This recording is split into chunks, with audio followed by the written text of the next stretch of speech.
After this show, watch the video. Just watch it. It'll take you 15 minutes. And then tell me if you feel better or don't feel better about things. I thought last night, Wednesday night, was an important night, Zach, on Auburn's ambush circuit and at Lake Martin.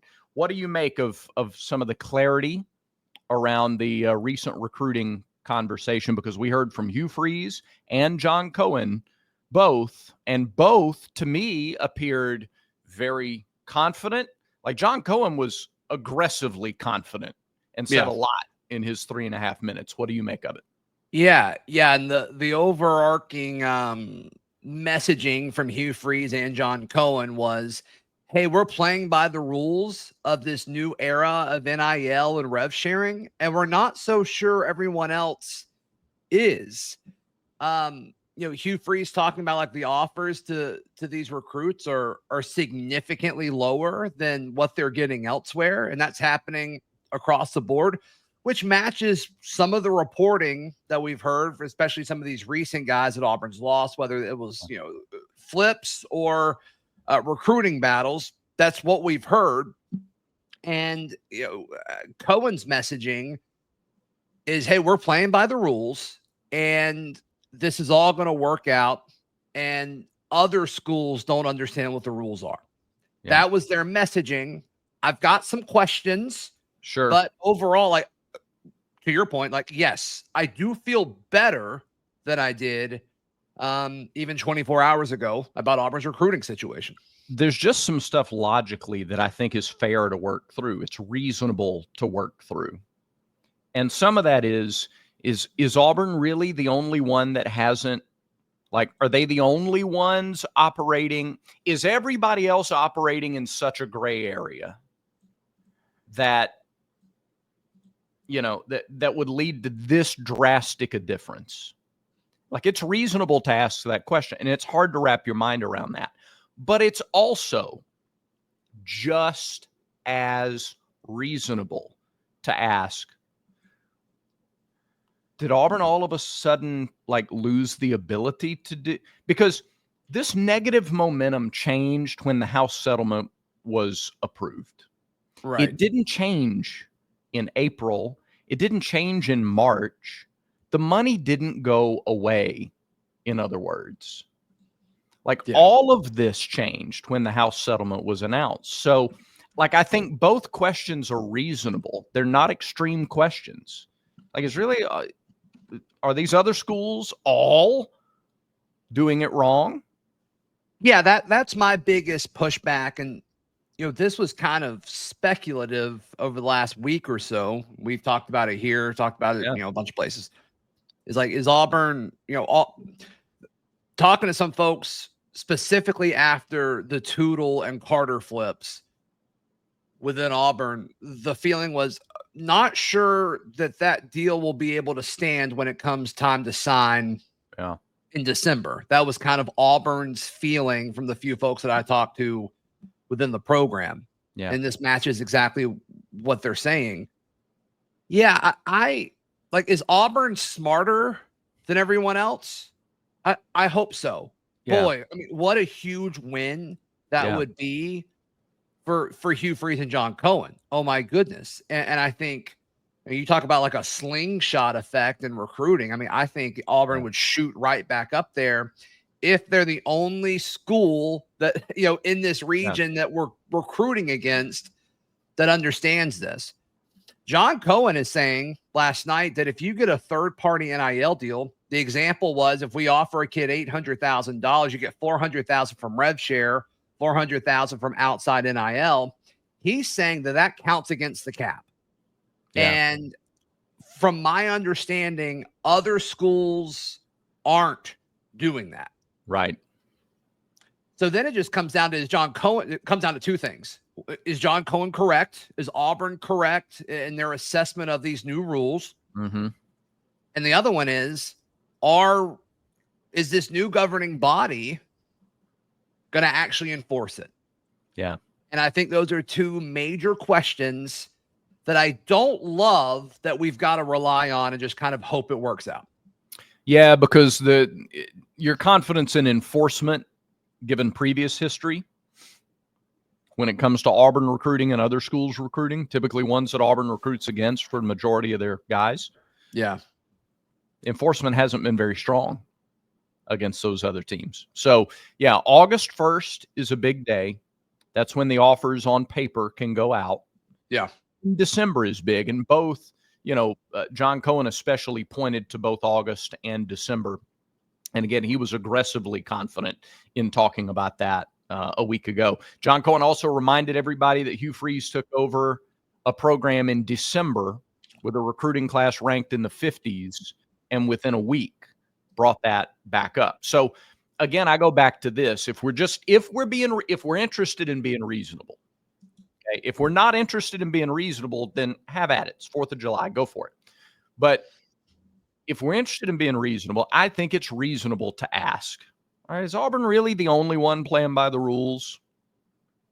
It's as reasonable to ask, though, is Auburn really the only one that hasn't figured out how to operate? Like this staff knows how to recruit. They've had a plan from day one. They've had a plan to attack positions of deficiency. Yeah. They've had a plan for high school recruiting. They've had a plan for transfer portal recruiting. They're not going about, like, it's reasonable to look and go, well, they're not just flailing in the wind. Yeah, and I love that Freeze said that amidst all of this, and he's like, look, this is a staff that's got back-to-back top 10 classes. Like, it's not like we can't recruit these guys. It's not like there was this massive overhaul of the coaching staff and all of that. I mean, this really changed like 2 months ago. I mean, it wasn't even all off season. It's just the last 2 months. So I agree with what you said at the top of the show, like how important that messaging was, because this will go into media days. Yeah. This will be something that Hugh Freeze screams from the mountaintop of the media, the media Mount Everest of college football. Yeah. Which is just a few weeks away.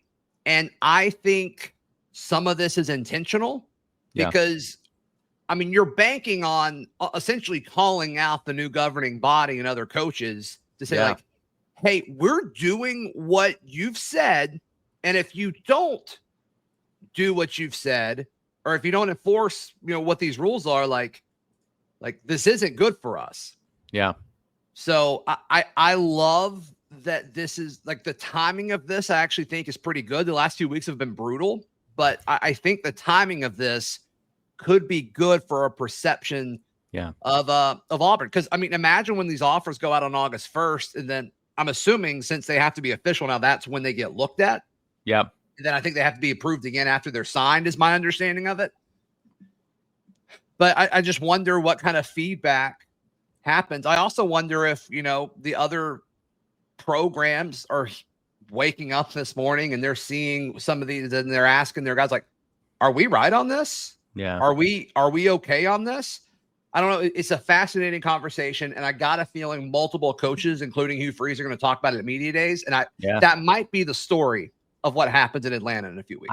I think it's going to be fascinating to see other coaches, which specific other coaches are asked about it and how they every single one will be asked about it. Well, but there's a few in particular that I'm really interested to get their response or lack of response, like to see how they answer the question, because I think it'll be really telling. We did this exercise with numbers a little bit earlier this week, but before we get there, one other thing that was mentioned was significant penalties for not abiding by the cap. And so Mississippi State's Rivals site put up a story, and they kind of went through some of these penalties for violating the rev share cap. You can undergo reductions in the future in your rev share pool. You could have big financial penalties. And then like the normal athlete ineligibility were some of the things that they pointed out. So that's something that Freeze mentioned again. Third-party NIL, then that's irrelevant.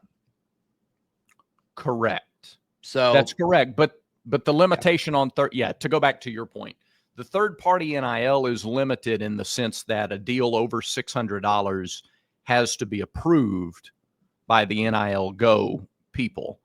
And how many of those are going to get approved? How many are not? Are they going to be rubber stamped and put through? or how much scrutiny is going to be put on these, because you can't pay one guy $750,000 and another guy $75,000 and they do the exact same thing anymore. I don't know.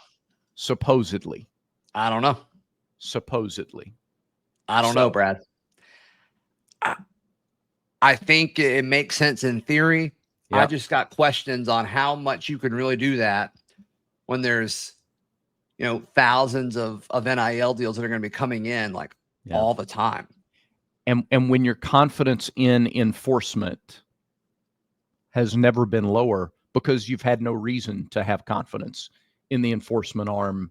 Yeah, I think the strategy is super interesting by Auburn. Yeah.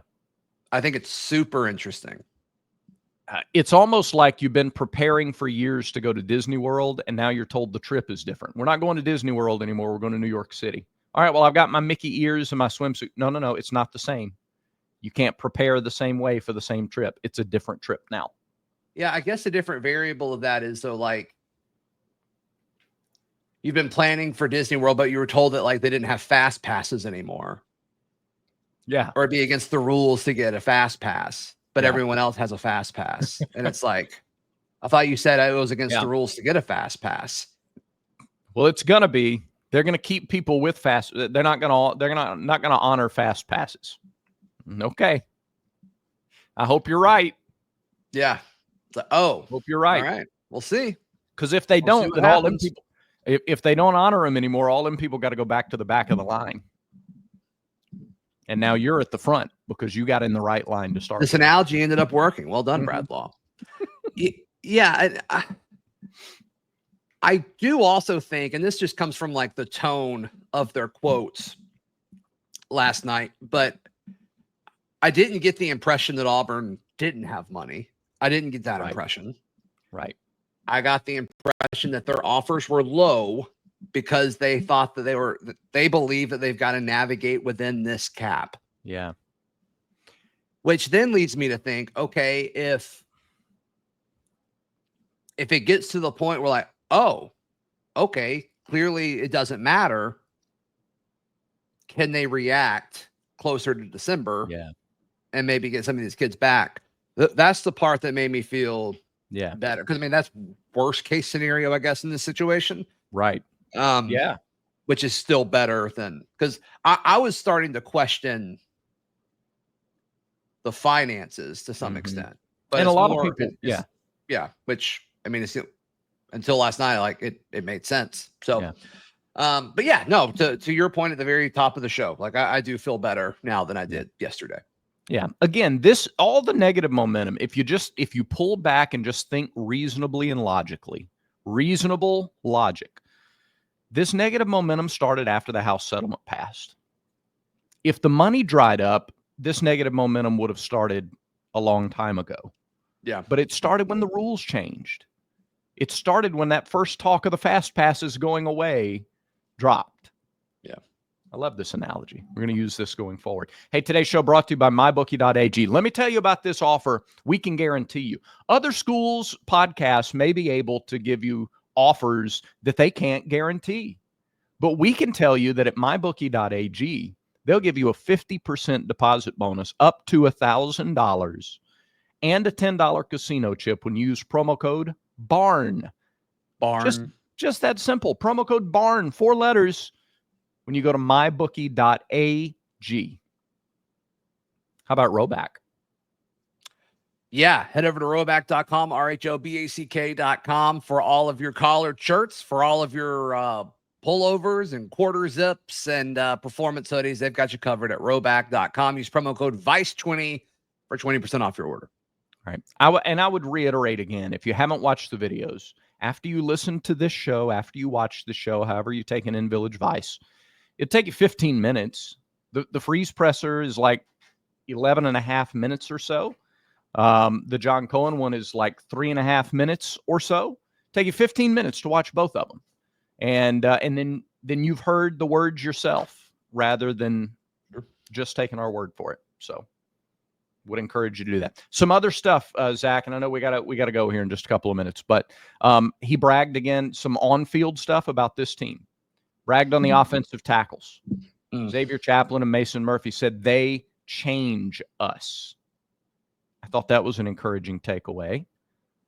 And he also mentioned Jackson Arnold turning down an opportunity to go to the Manning passing camp because he didn't want to miss a day with his teammates, which reminded me of the Aerosmith song, I Don't Want to Miss a Thing. And so that's why we put Jackson Aerosmith down there in the card for anybody wondering. So again, an opportunity to praise the leadership of his quarterback, his belief in his quarterback, his belief in his offensive tackles. So a couple of really critical positions for the success of the 25 team that he was able to highlight last night. Yes. I mean, obviously Xavier Chaplin's a guy that we all, celebrate and are excited to see him play. Mason Murphy's a guy that I've been kind of hesitant on, as far as like what he did at USC. And so, I mean, I hope he's great. I hope he's fantastic. And, if he's better than Too Tall Miller at right tackle, he needs to start. No question about it. So that's exciting to hear. No question. And I agree. Good tackles change who you are as an offense, both in the passing game and the running game. Jackson Arnold not going to the Manning passing thing to be with teammates for, 48 hours. I don't know. That's been brought up before. I think that's interesting. I don't know if I feel positively or negatively about it. I just think that's a weird note. But if he's using it to get more reps in to throw to Cam and Malcolm and Eric, I mean, sounds good to me. Can't hurt. I can't think it hurts. Like, I can't think it's a negative thing. I don't know how much on your positive meter, but I don't think it registers at all on the negative meter. Yeah, I mean, I don't think it has an impact at all, honestly. But it sounds good. Yep. The folks inside of Auburn, I've seen people outside of Auburn making fun of it, but that seems to be the normal fun thing to do if you're not an Auburn person, is to just poke and make fun of everything Auburn's doing. Yeah. So, I think, leadership has been a thing that Hugh Freeze has talked about with quarterbacks a ton. I mean, he said a lot of the stuff with Peyton as well. So curious to see, like, if this leadership looks different. And I also think we'll learn how legitimate that leadership is if he's chosen to represent Auburn at media days or not. No, that's a very good point. And I expect that to happen. I expect it to be Jackson Arnold, Keldrick Falk, and who else? Who else would you put in that group? Hugh Freeze has said in the past that he always feels like he needs to take an offensive lineman. So I would say Connor Lew. Yeah, that would make sense. All right, before we leave, he also said something interesting about the running backs that we're going to talk about next week on the show. All right. So, and again, people will know what that is if they go watch the media availability. But before we get out of here, I have a question for you. It's not related to sports. Movies. I know you don't watch a lot of movies, but I have a movie theater question. Okay. What is the role of the previews for your movie-going experience? How important? I love previews. I love watching them. Yeah.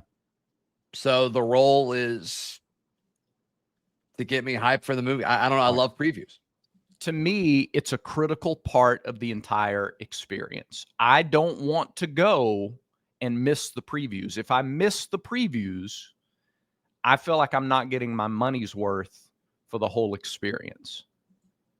I love at the end of each preview when it gets quiet for a second. Yeah. And you just kind of hear feedback. Yeah. Immediate feedback from other folks in the theater. Like, oh, that looks good. Or I don't think we may skip that one. Or like, I like that. I think that's a fun part of it too. No, I'm with you. And if there's like, a trailer that you've already seen before or whatever, and, you need to sneak in a last refill or, last second bathroom break or something like that. Sure. I like that that's an option, but you can only really do that if you get there on time. Yeah. So I put this out on X last night, and the feedback so far has been overwhelmingly the other way. If you got the same movie showing at 7:00 and 7:45, and you get there, maybe dinner ran late or whatever, you get there at 7:10, 7:15. Are you going to go on into the 7:00, even though you're going to miss the trailers, but not miss the movie? Or are you going to wait till 7:45? I will wait till 7:45. I would too. but I am aware that most people will disagree with us on that. Yeah. No, and the feedback that I got a lot was, well, all the trailers are available online now. It's not about the content. Yeah, I mean, people still listen to the radio, Right. but it's still like a much better experience to listen to either the music you want on demand, or, you could start a podcast at the beginning of the conversation if you're listening to talk radio. Like, it's a better product on demand audio. Like, I don't think that we're not debating that anymore. Right. But there's something about like when you turn on the radio and a song that you want to hear comes on. I think it's the same thing with previews. Absolutely. And it's a shared experience. We don't have common shared experiences as much anymore. You said it. It's that ability to stop and go, we got to see that, or that was stupid. Like, that's a great little 10-second moment that we share. It's fun. Yeah, that's the comment section before we had YouTube. Yes, that's right.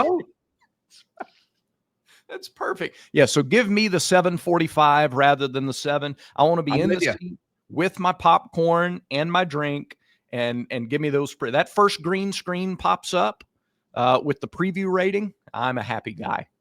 Yeah. Now, I will say when Leah and I got married, we got like the movie pass. We went to movies all the time. Yeah. I don't go to movies. It's probably been 2 years since I've last been to the movie theater. I'm trying to think of what it would even be. But we used to go all the time. You could go like 3 times a week, and like we went to most weeks. Like, we went to see everything. And when it's the same previews over and over again, I get it. But now, like, I want all of it. I want all of it. I'll probably see Jurassic World today at some point. I think the last one we saw was Oppenheimer is the last movie we saw in theater. With Oppenheimer. And when you get blockbuster movies like that too, you get blockbuster trailers. Yeah, and just like, I mean, especially if you go on opening weekend, like there was a long line to get in and all that. Like, it was fun. That was fun.